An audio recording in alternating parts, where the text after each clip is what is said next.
DNA daily NEET એનાલિસિસની અંદર આગામી નીટની પરીક્ષાઓ માટે જે મોસ્ટ વોન્ટેડ લાઇન છે, જે આપણે જોવાની એવી બાબતો કે જે આપણે ભૂલવાની નથી, એની અંદરથી આગામી નીટની પરીક્ષાની અંદર એમસીક્યુ પૂછાઈ શકતા હોય છે. 16મું આપણું પ્રકરણ છે, યુનિટ 5 છે. યુનિટ 5ની અંદર જે 16થી લઈને આપણે 22 ચેપ્ટર છે, એની અંદરથી લગભગ 14 જેટલા એમસીક્યુ નીટની પરીક્ષાની અંદર પૂછાતા હોય છે, એનાથી પણ વધી શકતા હોય છે. તો અહીંયા જે આપણને આપેલું છે, અધ્યાંત્ર જે આપેલું છે તમારે યાદ રાખવાનું છે.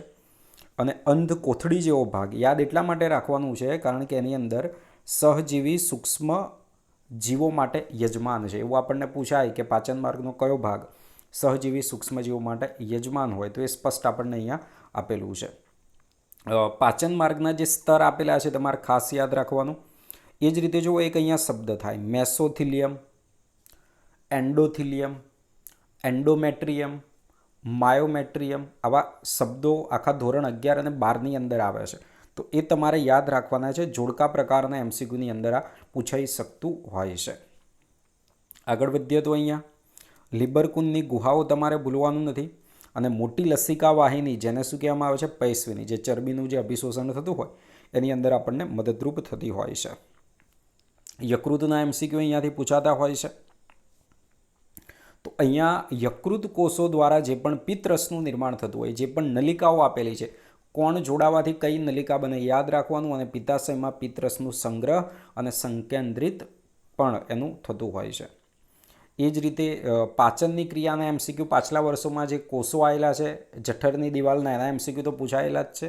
લાળ રસમાં રહેલું એમાઇલેજને ટાઇલિન કહીએ છીએ. ખરા ખોટા વિધાનની અંદર આવી શકે કે કેટલા ટકા સ્ટાર્ચનું પાચન થાય, તો કે 30%નું પાચન થાય. લાઇસોસોમ શું કામ કરશે? મુખ ગુહામાં પીએચ કેટલી છે? 6.8 છે. જઠરની અંદર પીએચ જે આવેલી છે એસિડિક છે, બરાબર, તો એ તમારે યાદ રાખવાનું. અને નાના આંતરડાની અંદર બેઝિક છે. પિત્તનું કામ તમારે યાદ રાખવાનું. પિત્ત લાઇપેજીસને સક્રિય કરતું હોય છે. પિત્ત રસની આપણે જે વાત કરીએ તો એની અંદર કોઈ પણ પાચક ઉત્સેચકો આવેલા હોતા નથી, એ ભૂલવાનું નથી. આંતરરસનું ઇંગ્લિશમાં નામ સસ્કસ એન્ટેરિક્સ, એ યાદ તમારે રાખવાનું છે. કયા કયા ઘટકો એની અંદર આવેલા હોય યાદ રાખવાનું. અને પીએચ, બ્રુનર ગ્રંથિ, અધશ્લેષ્મ સ્તરની અંદર કઈ ગ્રંથિ આવેલી હોય છે? આ બ્રુનરની ગ્રંથિ આવેલી છે. સમીકરણની અંદરથી આ એમસીક્યુ પૂછાઈ શકે. એક્સ અને વાય ખાલી જગ્યા આપણને આપેલું હોય, કોનાથી કોનું નિર્માણ થાય યાદ રાખવાનું. પાછલા વર્ષોની અંદર આપણે જોવામાં આવે તો આ કાર્બોદિત, પ્રોટીન અને ચરબીના કેલરી મૂલ્ય આધારિત અહીંયા એમસીક્યુ પૂછાતા હોય છે.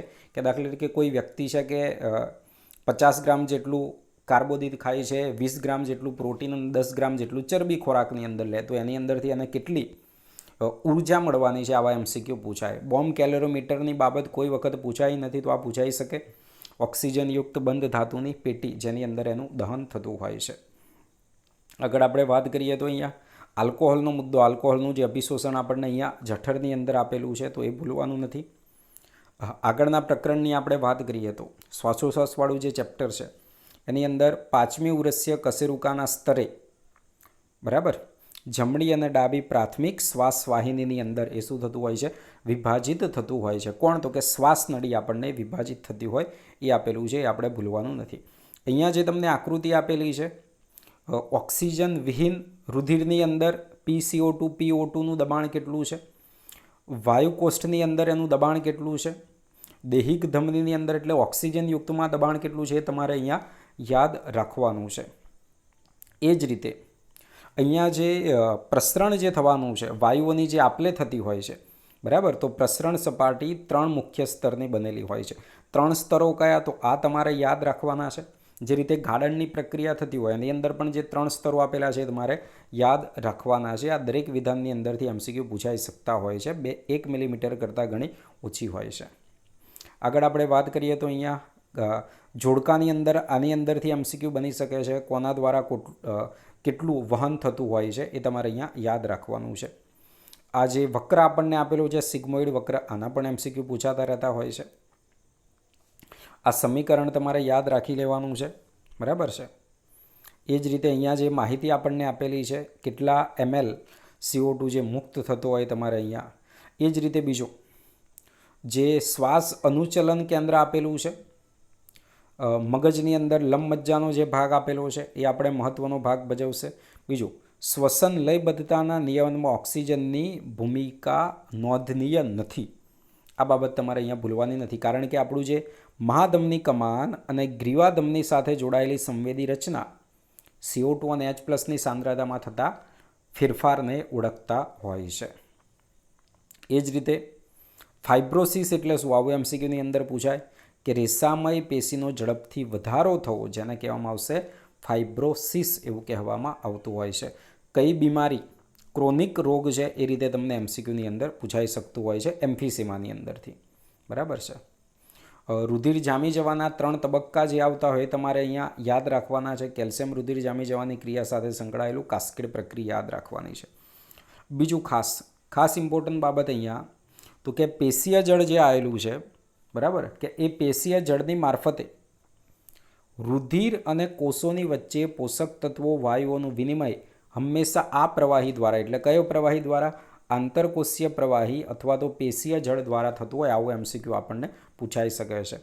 પરિવહનના જે માર્ગો આવેલા છે, અપૂર્ણ બેવડું પરિવહન કોની અંદર છે, એકલ પરિવહન કોની અંદર છે અને બેવડું પરિવહન કોની અંદર આપણને જોવા મળતું હોય. આનો જોડકા પ્રકારનો એમસીક્યુ નીટની પરીક્ષામાં પૂછાઈ શકે, એ પૂછાયેલો નથી. બીજો ખાસ પટલ તમને ખબર છે, આંતરકર્ણક પટલ આવશે, આંતરક્ષેપક પટલ આવશે. તો ખરા ખોટા અથવા તો ખાલી જગ્યાની અંદર કોની દિવાલ જાડી છે, કોની પાતળી છે? આંતરકર્ણક પટલની પાતળી દિવાલ છે, બરાબર. આંતરક્ષેપક પટલની જાડી દિવાલ છે. એ જ રીતે કર્ણકક્ષેપક પટલની પણ જે દિવાલ આવેલી હોય, જાડી દિવાલ આવેલી, એસે ગાંઠ એવી ગાંઠના એમસીક્યુ પૂછાઈ શકે છે. ઉર્મિ વેગનું જે ઉત્પત્તિ થતી હોય એનો એમસીક્યુ પણ પૂછાઈ શકે. એસે ગાંઠ આવશે, એવી ગાંઠની અંદર જવાનું છે, બરાબર. પછી હિસ જૂથની અંદર જવાનું છે. તો એ તમારે એની જે શાખાઓ જે બધી આવતી હોય એ તમારે અહીંયા યાદ રાખવાની છે, બરાબર છે. આ પણ એમસીક્યુ અહીંયા પૂછાતા હોય. આપણે કોની અંદર બદલાવ લાવી શકતા હોય છે. અવાજના પણ એમસીક્યુ પૂછાયેલા છે. ક્યુઆરએસની અંદર આપણને આપેલું છે કે જે ક્ષેપકોનું વિધ્રુવીકરણ, હમણાં પાછળ એમસીક્યુ પૂછાયેલો છે પાછલા વર્ષમાં. પણ અહીંયા જે સંકોચન છે એ સંકોચન ક્યુ તરંગ બાદ અહીંયા શરૂ થતું હોય છે. બીજો ખાસ ઇમ્પોર્ટન્ટ, આ બાબત હમણાંની પૂછાયેલી નથી, બરાબર. રુધિરવાહિની, ધમની અને શિરાની આપણે વાત કરવામાં આવે તો એના જે સ્તર આવશે એ સ્તરનો એમસીક્યુ અહીંયા પૂછાતો હોય. બીજું ખાસ વિદ્યાર્થી મિત્રો જુઓ, અહીંયા વ્યાસના આધારે તમને પૂછાય તો ધમનીઓ મોટી છે, ધમનિકાનો વ્યાસ ઓછો, રુધિર કેશિકાઓ એનાથી પણ ઓછો વ્યાસ જોવા મળશે. એ જ રીતે સિરિકાઓનો વ્યાસ ઓછો, શિરાઓનો વધશે, મહાશિરાનો વ્યાસ વધવાનો. તો આ રીતે તમને એમસીક્યુની અંદર પૂછાઈ શકતું હોય છે. બીજી ખાસ ઇમ્પોર્ટન્ટ બાબત આ એમસીક્યુમાં નથી પૂછાયું, વિશિષ્ટ પ્રકારનું રુધિરવાહિની તંત્ર જે આવેલું છે કે જે રુધિરને હૃદ સ્નાયુ પેશીની અંદર લઈ જાય, આ પૂછાય. અને બીજું પાચન માર્ગ અને યકૃત વચ્ચેનું જે જોડાણ આવેલું છે એને આપણે કહીએ છીએ યકૃત નિવાહિકા તંત્ર. આ પણ એમસીક્યુની અંદર પૂછાઈ શકતું હોય છે. બીજો અહીંયા ફરક તમને જે આપેલો છે, હૃદયનું નિષ્ફળ જવું, હૃદયનો જે અટકાવ, એની અંદરથી શું ફેરફાર છે તમારે ખાસ અહીંયા યાદ રાખવાનું છે. બીજી ઇમ્પોર્ટન્ટ મહત્ત્વની બાબત, હૃદયની જે વિદ્યુતકીય પ્રક્રિયા, શરીર સપાટી ઉપર ઇલેક્ટ્રોડ ગોઠવવામાં આવે અને કયા સાધન જે આપેલું છે ઇલેક્ટ્રોકાર્ડિયોગ્રાફના ઉપયોગથી આપણે નોંધી શકીએ છીએ. અને જે નોંધણી થઈ એ નોંધણી કહેવામાં આવે છે ઇલેક્ટ્રોકાર્ડિયોગ્રામ એવું કહેવામાં આવે છે. તો આમાં કન્ફ્યુઝન તમારે થાય નહીં. એ જ રીતે આગળનું આપણું જે ચેપ્ટર આવશે એની અંદરથી ઉત્સર્જન તંત્રવાળું જે આપણું ચેપ્ટર છે એની અંદરથી કોની અંદર ઉત્સર્જનની રચના તરીકે આદિ ઉત્સર્ગિકા અથવા તો જ્યોતકોષ આવેલા જોવા મળે, આ એમસીક્યુની અંદર પૂછાઈ શકે છે. એ જ રીતે બાઉમેનની જે કોથળી છે, બરાબર, એ બાઉમેનની કોથળીનું એમસીક્યુ તો કે રુધિર કેશિકા કોષ અને બાઉમેનની કોથળી આ બધું ભેગું થઈને કોણ બનાવે? માલ્પિદિયન કાયનું નિર્માણ કરતું હોય છે. એ જ રીતે ઉત્સર્ગ એકમના કયા ભાગ બાહ્યક પ્રદેશની અંદર સ્થાન પામેલા હોય છે, આ એમસીક્યુમાં પૂછાય. માલ્પિદિયન કાય, પીસીટી, ડીસીટી. આગળ આકૃતિ જુઓ તો તમને ખ્યાલ આવશે એ પ્રદેશની અંદર આવેલા હોય છે. જે રીતે આગળ શ્વસનની જે ક્રિયા થતી 3 સ્તરમાંથી થતું હતું વાયુ પ્રસરણ, એ જ રીતે અહીંયા રુધિરનું જે ગાળણ થતું એ 3 સ્તરમાં થતું હોય. તો 3 સ્તર આ એમસીક્યુની અંદર પૂછાયેલા નથી, બરાબર. તો એમસીક્યુની અંદર પૂછાઈ શકતું હોય છે. જીએફઆરને બધું ખબર છે તમને. આગળ આપણે વધીએ તો આગળ આપણે અહીંયા જોવામાં આવે તો જેજીએ જે આપણને આપેલું છે એનો એમસીક્યુ અહીંયા પૂછાઈ શકતો હોય છે. કઈ જગ્યાએ એ આવેલું હોય છે એ તમારે યાદ રાખવાનું છે. આગળના આપણે એમસીક્યુની અહીંયા વાત કરવામાં આવે તો મૂત્રપિંડના કાર્યનું નિયંત્રણ કોના દ્વારા થાય? હાઇપોથેલેમસ, જેજીએ. અને કેટલીક હદ સુધી હૃદયના અંતઃસ્ત્રાવી પ્રતિપ્રોસી નિયમન દ્વારા થતું હોય છે. આશ્રુતિગ્રાહી જે કેન્દ્રો આવેલા છે કોનાથી સક્રિય થતા હોય? રુધિરનું કદ, દેહજળનું કદ, આયનિક સાંદ્રતામાં ફેરફાર થવાથી સક્રિય થતા હોય છે. બીજું છેલ્લું જે વાક્ય આપેલું છે વેસોડાયલેશન તરીકે એએનએફ આવવાનું છે. બરાબર, તો અહીંયા જુઓ, ઈએનએફ ક્રિયાવિધિ રેનિન એન્જિયોટેન્સિન ક્રિયાવિધિ ઉપરનું નિયંત્રણનું કામ કરે છે. બરાબર, તો આ એમસીક્યુની અંદર પૂછાય રેનિન એન્જિયોટેન્સિન ક્રિયાવિધિનું નિયંત્રણ કોના દ્વારા થતું હોય? તો એએનએફની ક્રિયાવિધિ દ્વારા થતું હોય. તો આ બાબત તમારે અહીંયા યાદ રાખવાની છે. ગ્લાયકોસુરિયા એટલે શું? કિટોનેરિયાસ એટલે શું? આ એમસીક્યુની અંદર પૂછાઈ શકતું હોય. સીબમ તમારે ભૂલવાનું નથી. સીબમ અને સીરમ આ બે શબ્દોમાં કન્ફ્યુઝન તમારે ના થાય. બીજું, જ્યારે ડાયાલિસિસ કરવામાં આવતું હોય છે એ દરમિયાન દર્દીની ધમનીમાંથી રુધિરને કાઢી લેવામાં આવે, હિપેરિન ઉમેરવામાં આવે. હિપેરિન એક પ્રતિગંઠક છે, રુધિરને જામી જતું અટકાવતું હોય છે. બીજું, ડાયાલાઇઝિંગ પ્રવાહીનું બંધારણ કોના જેવું હોય છે પણ તમારે અહીંયા યાદ રાખવાનું છે. એન્ટીહિપેરિન ઉમેરીને કઈ મોકલવામાં આવશે? શીરામાં પાછું મોકલવામાં આવે છે. બરાબર, મૂત્રપિંડની નિષ્ફળતાના અને એમસીક્યુ. આગળનું જે આપણું પ્રકરણ છે એની અંદરથી વાદળીઓના નલિકા તંત્રની અંદર પાણીના પ્રવાહની જાળવણી, એની અંદર જે કસા આવેલી હોય તો એ તમારે અહીંયા ભૂલવાનું નથી. એ જ રીતે સ્નાયુતંતુ ખંડ બરાબર શું થાય? આવો સરળ એમસીક્યુ અહીંયા પૂછાઈ શકતો હોય છે. કોના બહુલીકરણથી? બરાબર, કોનું નિર્માણ થતું હોય તમારે યાદ રાખવાનું છે. અને વિશ્રામી અવસ્થામાં ટ્રોપોનિનનો એક ઉપએકમ એક્ટિન તંતુકોના ઉપરના સક્રિય માયોસિન જોડાણ સ્થાનને ઢાંકેલો રાખે કોની મદદથી ઢંકાયેલું હોય છે? યાદ રાખવાનું છે. એટીપી ઉત્સેચક કઈ જગ્યાએ આવેલું છે? શીર્ષની અંદર આવેલું છે, એ તમારે યાદ રાખવાનું છે. એક્ટિન માટેનું એ જોડાણ સ્થાન છે. બરાબર છે. કેલ્શિયમના આયનો સિસ્ટર્નીની અંદર પાછા ના જાય, બરાબર, ત્યાં સુધી એ જે ઢંકાયેલા રહેવાના છે. બરાબર, એ પાછા મૂળ સ્થિતિમાં નથી આવવાના, એ બાબત યાદ રાખવાની. બીજું એમસીક્યુ અહીંયાથી નથી પૂછાયેલો, જે લાલ સ્નાયુ તંતુ આપેલા છે સફેદ. બરાબર, તો એ તમારે અહીંયા યાદ રાખવાનું છે. બીજી અહીંયા આપણે વાત કરીએ તો ઓસિપ્ટિપલ કોન્ડાઇલ જે આપેલું છે. બરાબર, અને આપણી જે ખોપરી આપી એ કેવી છે? દ્વિકંદુકીય ખોપરી છે. પ્રથમ કશેરુકા શિરોધર આવેલી છે, એ કોની સાથે જોડાય? બીજું, આ ખોપરીના ભાગેથી શરૂ થતા ગ્રીવાની અંદર કશેરુકા જે આપણને આપેલી છે 7, 12, 5, 5, 1. બરાબર, તો એ યાદ રાખવાનું છે. પાસળીઓ યાદ રાખવાની છે, કોની સાથે જોડાયેલી છે, કઈ સાચી પાસળીઓ છે, કઈ ખોટી પાસળીઓ છે, તમારે યાદ રાખવાનું છે. આ એમસીક્યુની અંદર પૂછાઈ શકતું હોય છે. એ જ રીતે અહીંયા જે શબ્દો આપેલા છે તમને એક્રોમેન પ્રોસેસ આપ્યું, ગ્લેનોઇડ કેવિટી જે આપેલું છે એ તમારે ભૂલવાનું અહીંયા નથી. તંતુમય સાંધાની આપણે વાત કરવામાં આવે, કાસ્થિમય સાંધા, સાઇનોવિયલ સાંધા. બરાબર, તો જો અહીંયા શિરોધર અને અક્ષક કશેરુકા વચ્ચેનો જે સાંધો છે, ઉખડીનો સાંધો, સાંધાવાળા એમસીક્યુ જોડકાની અંદર અહીંયા પૂછાઈ શકતા હોય છે. આગળનું આપણું ચેપ્ટર કે જેમાંથી આ એમસીક્યુ પૂછાયેલો નથી કે અતરંગીય ચેતાતંત્ર એ કોનો ભાગ છે? આ એમસીક્યુ તમને અહીંયા પૂછાઈ શકતો હોય છે અને એની અંદર કોનો સમાવેશ થશે? આ એમસીક્યુની અંદર આવતું હોય છે. એક ધ્રુવીય ચેતાકોષ, દ્વિધ્રુવીય ચેતાકોષ. બરાબર, તો એ તમારે અહીંયા યાદ રાખવાનું છે, કોની અંદર એ આવેલા હોય છે. બીજું, અહીંયા જે વિશ્રામી કલા વીજ સ્થિતિમાન કોની મદદથી જળવાય? અહીંયા ભૂલ થતી હોય છે વિદ્યાર્થીઓને.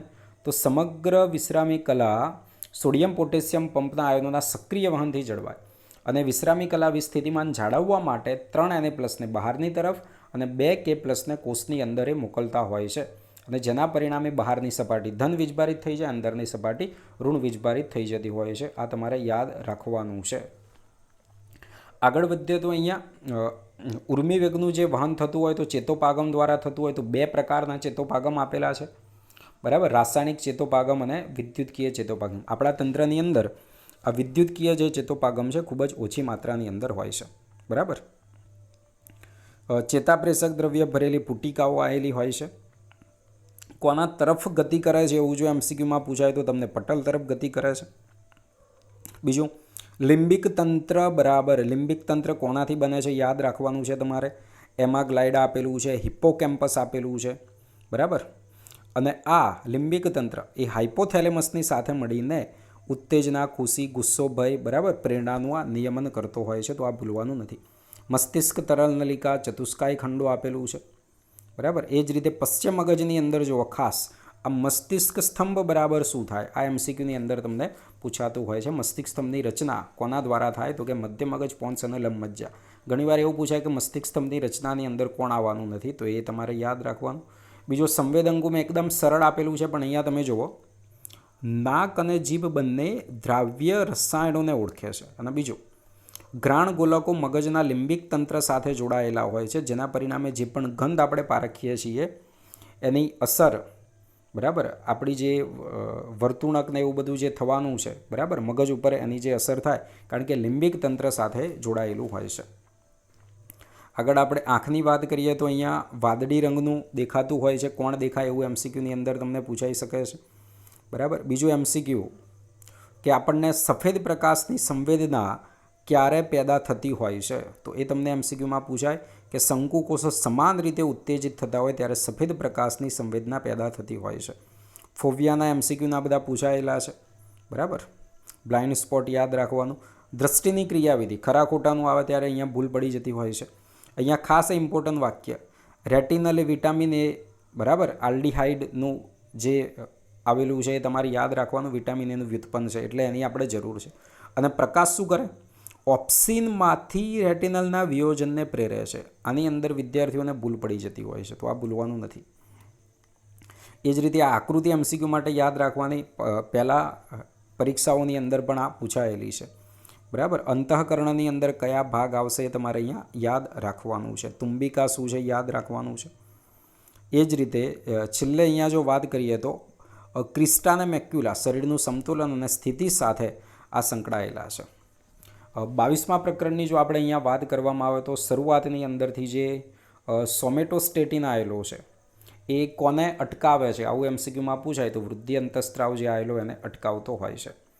સેલા ટર્સિકા તરીકે ઓળખાતી અસ્થિ ગુહામાં પિટ્યુટરી ગ્રંથિ, એટલે સેલા ટર્સિકા કોનો ભાગ છે?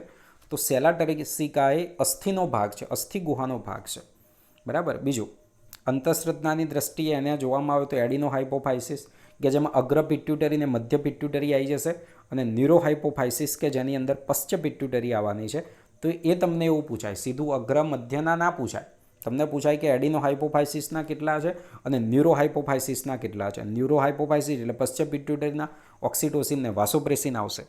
મધ્યની અંદર કોણ આવવાનું છે? એમએસએચ આવવાનું છે. બાકીના બધા અગ્રની અંદર આવે છે, બરાબર. તો એ બાબત અહીંયા તમારે યાદ રાખવાની. આગળ વધીએ, થોડોક વિડીયો 5 મિનિટ જેટલો અહીંયા લંબાઈ ગયેલો, કારણ કે જે ચેપ્ટરો છે એ ચેપ્ટરો વધારે અહીંયા છે એટલા માટે, બરાબર. તો પિનિયલ ગ્રંથિનો જે એમસીક્યુ આપણે 24 કલાકની જે લયબદ્ધતા છે, ઉગવા જાગવાનું ચક્ર એ કોણ જાળવે? શરીરનું તાપમાન જાળવે છે, બરાબર. એ પિનિયલ ગ્રંથિ. હાઇપોથેલેમસ પણ આવતું હોય છે તાપમાન માટે, તો એ યાદ રાખવાનું છે. થાઇરોઇડ ગ્રંથિની વાત કરીએ તો તે તમે બધું યાદ રાખશો, આગળની બધી બાબતો, પણ આ તમારે ભૂલવાનું નથી. રક્તકણનું જે નિર્માણ થતું એમાં ખૂબ જ મહત્ત્વનો ભાગ ભજવે છે. ગ્રેવ્સ રોગ જે તમને આપેલું છે એના જે પણ લક્ષણ છે તમારે અહીંયા ભૂલવાના છે નહીં, બરાબર. પેરાથાઇરોઇડ, થાઇમસ ગ્રંથિ, બરાબર. તો કોણ કોષીય પ્રતિકારકતા સાથે આ સંકળાયેલું છે, તો એ તમારે યાદ રાખવાનું છે. અને ઉંમર સાથે એ અવનત પામતી જે ગ્રંથિ છે યાદ રાખવાનું, એનો અંતઃસ્ત્રાવ થાઇમોસિન. જો ખરું ખોટું વિધાન હોય તો મહાધમનીની પૃષ્ઠની જગ્યાએ એક જ શબ્દ વક્ષ બદલાઈ જાય, બરાબર. તો એ ખોટું થઈ જાય વાક્ય.